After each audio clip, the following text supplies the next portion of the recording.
भूमिका। सावन का महत्व। हिंदू धर्म में सावन माह श्रावण मास को भगवान शिव की आराधना के लिए अत्यंत पावन और शुभ माना गया है।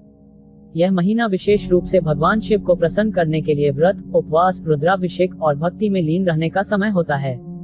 इस महीने की मंडे सोमवार को श्रावण सोमवार कहते हैं और ये दिन भगवान शिव को अत्यंत प्रिय हैं। सावन की कथा भगवान शिव के त्याग, तपस्या, प्रेम और करुणा से जुड़ी है, जो भक्तों को जीवन में सच्चे मार्ग पर चलने की प्रेरणा देती है। कथा की शुरुआत समुद्र मंथन की पृष्ठभूमि। बहुत समय पहले की बात है, जब देवताओं और दानवों के बीच स्वर्ग और शक्ति के लिए संघर्ष चल रहा था।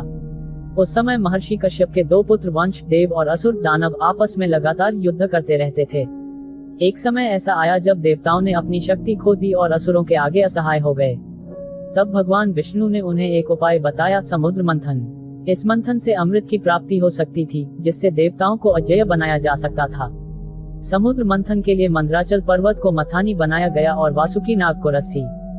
देवता और असुर दोनों ने मिलकर मंथन आरंभ किया। विष का प्रकट होना। समुद्र मंथन के दौरान अनेक रत्न, औषधियां और दिव्य वस्तुएं निकली, परंतु अचानक एक अत्यंत घातक विष निकला, जिसे हलाहल विष कहा गया।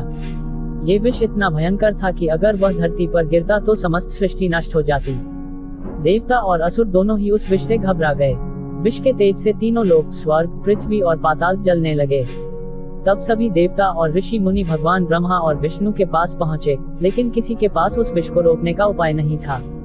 आखिरकार सभी ने एक ही आशा देखी, भगवान शिव का त्याग और करुणा।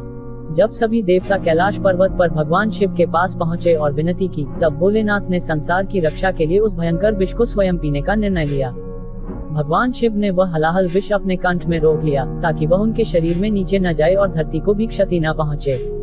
जैसे ही उन्होंने विष पिया, उनका गला नीला पड़ गया। तभी से उन्हें नीलकंठ कहा जाता है।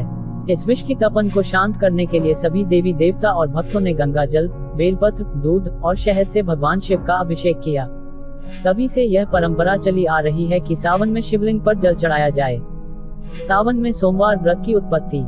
कहते हैं कि जिस दिन भगवान शिव ने विष पिया, वह दिन सोमवार था। उसी समय से श्रावण सोमवार को विशेष व्रत और पूजा की परंपरा शुरू हुई। जो भक्त सावन के प्रत्येक सोमवार को व्रत रखता है और सच्चे मन से शिव की आराधना करता है, उसकी सभी मनोकामनाएं पूर्ण होती हैं। एक पौराणिक कथा, ब्राह्मण कन्या और सावन व्रत। प्राचीन समय में एक नगर में एक धर्मनिष्ठ ब्राह्मण परिवार रहता था। उनकी एक कन्या थी, जो शिव भक्ति में लीन रहती थी। उसने बचपन से ही सावन के सोमवार व्रत रखने का निश्चय किया और नियम पूर्वक भगवान शिव की पूजा करती रही। जब वह विवाह योग्य हुई, तो उसकी शादी एक अच्छे लेकिन दुर्भाग्यशाली युवक